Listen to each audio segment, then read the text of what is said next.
Bonjour Hervé. Bonjour Yann. Merci de nous recevoir aujourd'hui dans ton établissement Vinigusto. Alors avant qu'on parle plus en détail et que tu nous présentes ton activité, est-ce que tu peux nous parler un peu de ton parcours professionnel? Alors mon parcours professionnel très jeune, c'est l'école hôtelière. J'ai travaillé un petit peu dans la restauration. Ensuite, je suis rentré dans la marine pendant 11 ans, où j'ai fait des sous-marins à Brest. J'ai fait une formation ensuite à l'université du vin de Suze-la-Rousse comme sommelier caviste. D'accord, oui. Voilà. Après, j'ai créé ma première cave en 2001 à Clabenec, à côté de Brest, que j'ai revendue en 2011. Et j'ai créé celle-ci avec mon épouse en 2011 et ça va bientôt faire 10 ans. Ça fait 10 ans. Oui, 10 ans déjà. Alors justement, on se situe là à Lorient.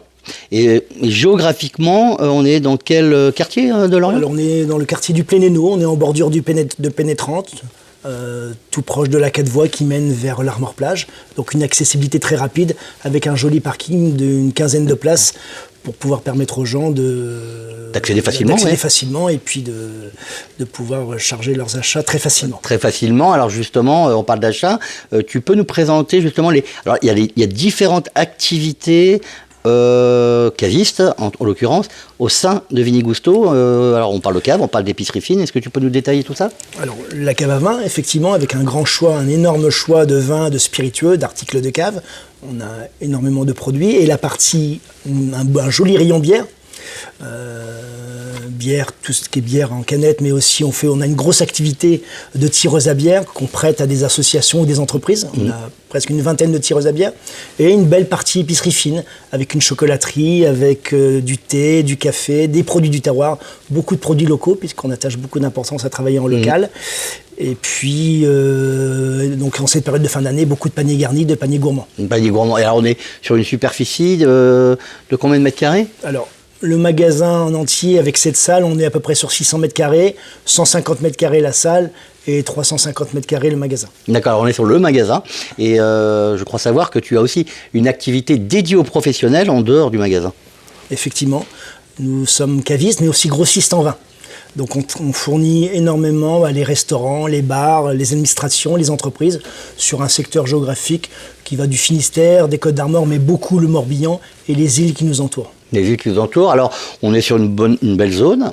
On parlait un peu de sites, de lieux, on a peut-être parlé de pourcentage. Est-ce que tu peux nous parler peut-être du chiffre d'affaires que représente, du chiffre d'affaires que représente Vinigusto, j'entends hors période Covid, qui n'est pas représentatif, j'imagine. Complètement.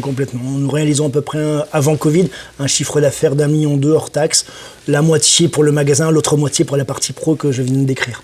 Félicitations, c'est plutôt un bon résultat. Donc, Oui, on progresse d'année en année. Oui, alors, une progression d'année en année, 10 ans, 11 ans que l'entreprise existe, et là on se situe dans un endroit un peu sympa, là. Je crois que c'est une zone réceptive que tu proposes. Alors c'est l'espace Cuba qu'on a créé il y a 2 ans, qui est dédié dans un premier temps à des soirées dégustation qui sont animées et organisées par notre sommelier caviste Vincent. Des gens s'inscrivent individuellement pour des cours sur le vin, le rhum ou le whisky, avec une partie théorique et une partie pratique. Et ensuite c'est une salle qui est privative pour des particuliers, pour des entreprises, pour des réunions, pour des dégustations, pour des apéritifs, pour des déjeuners, pour des dîners et pourquoi pas aussi pour des petites fêtes. Donc complètement privatif. Merci Hervé de nous avoir reçus. Écoute, je te souhaite de bonnes fêtes de fin d'année et j'espère qu'on pourra te rencontrer rapidement avec l'ensemble de nos adhérents pour une dégustation. Merci aussi beaucoup pour cette interview et puis bonne fête de fin d'année aussi à tous. Merci Hervé, bonne fête. Merci.